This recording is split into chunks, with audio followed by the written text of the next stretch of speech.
Assalamualaikum warahmatullahi wabarakatuh. Alhamdulillah kita bisa bertemu dalam acara kisah para nabi dan sahabat bersama Kak Abu. Kali ini Kak Abu ingin bercerita tentang Ashabul Ukhdud. Nah, apa itu Ashabul Ukhdud? Yaitu penjahat, pembuat parit. Teman-teman siap mendengarkan ya. Pada zaman dahulu ada seorang raja. Dia mempunyai penasihat seorang penyihir, teman-teman. Penyihir tersebut sudah tua. Raja, aku sudah tua. Carikan pengganti supaya generasiku bisa berkelanjutan. Raja pun mencari penggantinya, teman-teman. Ada seorang pemuda yang gagah berani, yang hebat. Dia ingin belajar sebagai penyihir. Dalam perjalanan menuju ke kerajaan, dia mendengarkan ayat-ayat Al-Quran. Wah, indah sekali suaranya. Dia mendengarkan ayat-ayat tersebut dan mendengarkan tausiah ustadz yang sedang berceramah di sekitar situ. Setelah dia mendengarkan ayat-ayat Al-Quran, dia ke kerajaan. Tapi penyihirnya malah marah-marah. Kamu terlambat, sudah jam berapa ini? Bagaimana aku bisa memberikan ilmu-ilmuku padamu? Pemuda tersebut akhirnya dihukum, teman-teman. Masya Allah. Ironisnya, setelah pulang dari kerajaan, justru dia juga dihukum oleh saudara-saudaranya, oleh keluarganya. Hari berikutnya, dia pun mendengarkan ayat-ayat Al-Quran. Sampai dia akhirnya memeluk agama Islam. Tapi dia tetap untuk belajar menjadi penyihir. Tapi lagi-lagi dimarahi oleh penyihir tersebut. Karena apa? Siapa yang tahu? Karena keterlambatan dia. Begitu juga pulang, dia juga dihukum sama keluarganya. Sampai dia bingung.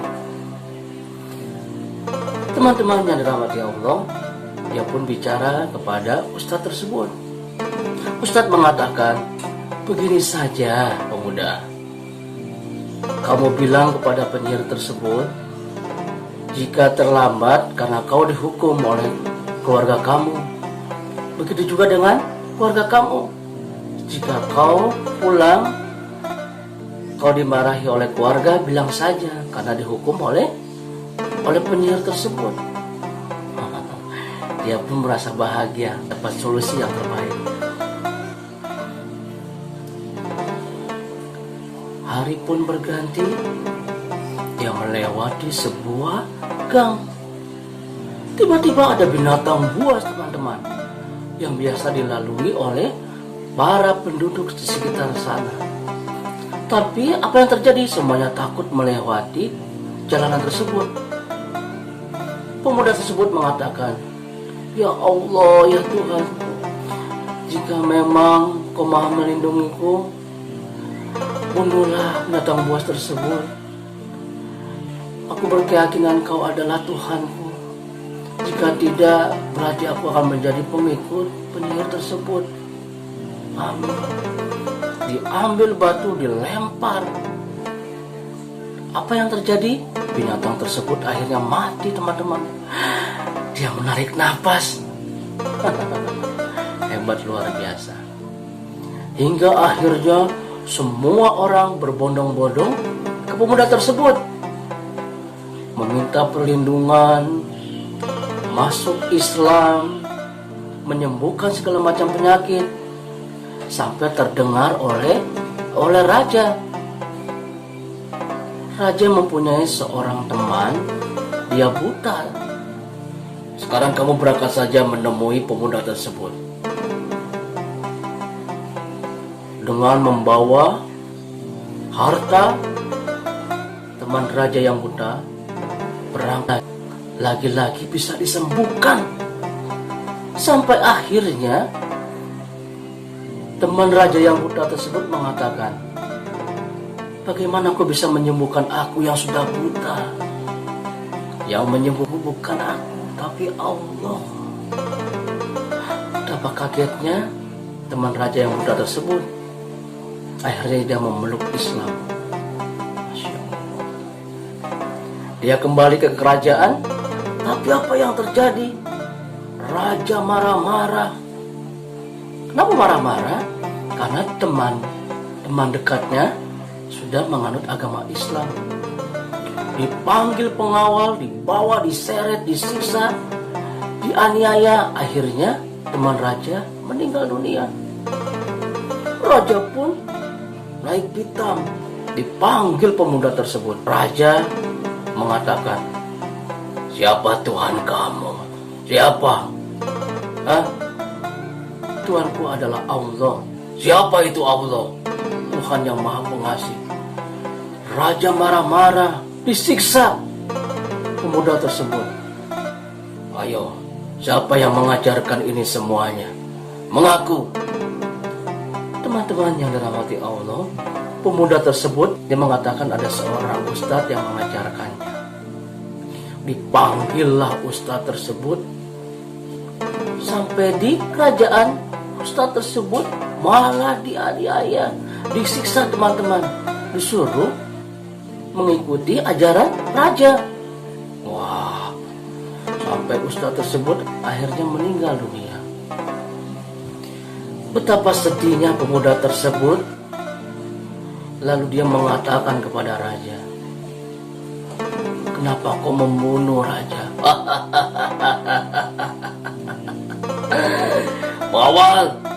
Bawa dia ke gunung. Teman-teman yang dirahmati Allah Subhanahu wa taala,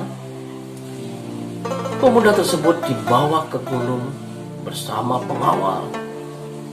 Di situ seperti biasanya disiksa, dianiaya, sampai dia pun berdoa, ya Allah, lindungi aku ya Allah dari mara bahaya ini ya Allah.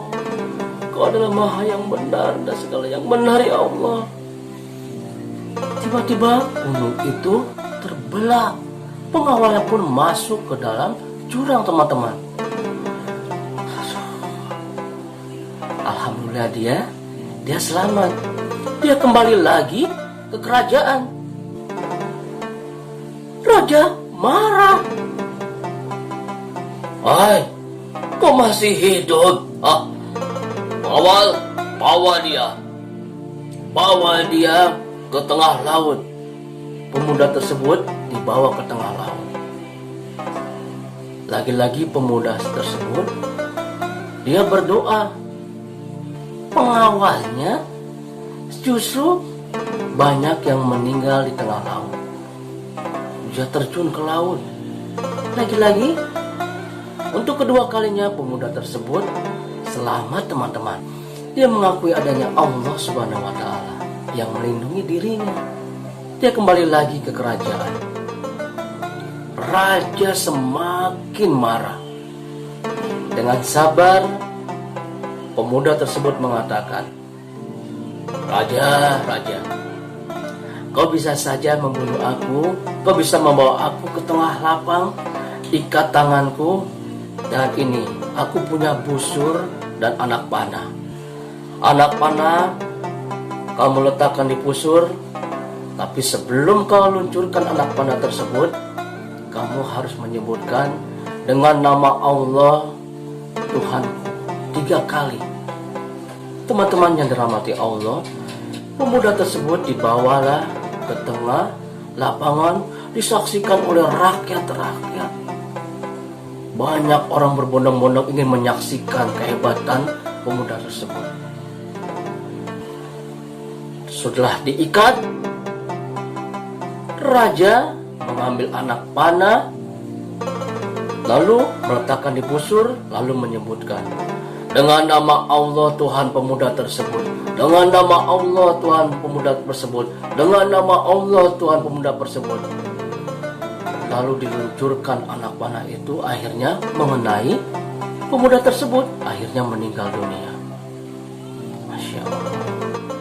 Begitu takjubnya rakyat-rakyat di sana, banyak yang menganut agama Islam. Raja semakin marah karena banyak pengikut pemuda tersebut. Lalu dia membuat parit, lalu dikumpulkan kayu bakar, lalu diberikan api. Pengikut-pengikut pemuda tersebut akhirnya masuk ke dalam parit. Begitu bahagianya raja tersebut. Hampir semua pengikut pemuda tersebut banyak yang meninggal dunia. Ada seorang ibu-ibu yang menggendong anaknya. Ibu tersebut dia ragu untuk masuk ke dalam parit. Anak tersebut bisa bicara. Anak itu masih bayi. Ibu, masuk aja ke dalam parit. Aku yakin ibu benar. Ayo ibu, Allah itu pasti melindungi ibu. Ibu tersebut akhirnya masuk ke dalam parit, akhirnya meninggal dunia. Masya Allah, teman-teman. Semua pengikut-pengikut ajaran umat Islam ya pasti akan dilindungi oleh Allah Subhanahu wa Ta'ala. Apapun cobaannya, apapun rintangannya, apapun siksaannya, tetap ahad, ahad, ahad. Itulah akidah, itulah iman, takwa. Masya Allah, teman-teman. Ini bulan Ramadan, ayo tingkatkan takwa kita, tingkatkan iman kita, banyak-banyak membaca Al-Quran, banyak-banyak thalabul ilmi, menuntut ilmu. Semoga di bulan Ramadan ini kita senantiasa akan selalu sabar, akan selalu bersyukur. Nanti di akhir Ramadan insya Allah akan menjadi suci. Dalam cerita ini ada surat yang menyebutkan tentang raja tersebut, yaitu surat Al-Burud, yang artinya binasalah dan terlaknatlah orang-orang pembuat parit dengan menggunakan api. Ketika mereka duduk di sekitarnya, sedang mereka hanya menyaksikan orang-orang beriman sedang merasakan kesakitan, sedang diuji oleh Allah. Masya Allah. Itu surat Al-Buruj ayat 4 sampai dengan 7. Teman-teman yang dirahmati Allah, mudah-mudahan cerita ini akan menjadi inspirasi teman-teman. Mudah-mudahan ini menjadi kebaikan buat teman-teman tersendiri. Sampai ketemu lagi ya teman-teman dalam cerita-cerita selanjutnya. Wassalamualaikum warahmatullahi wabarakatuh.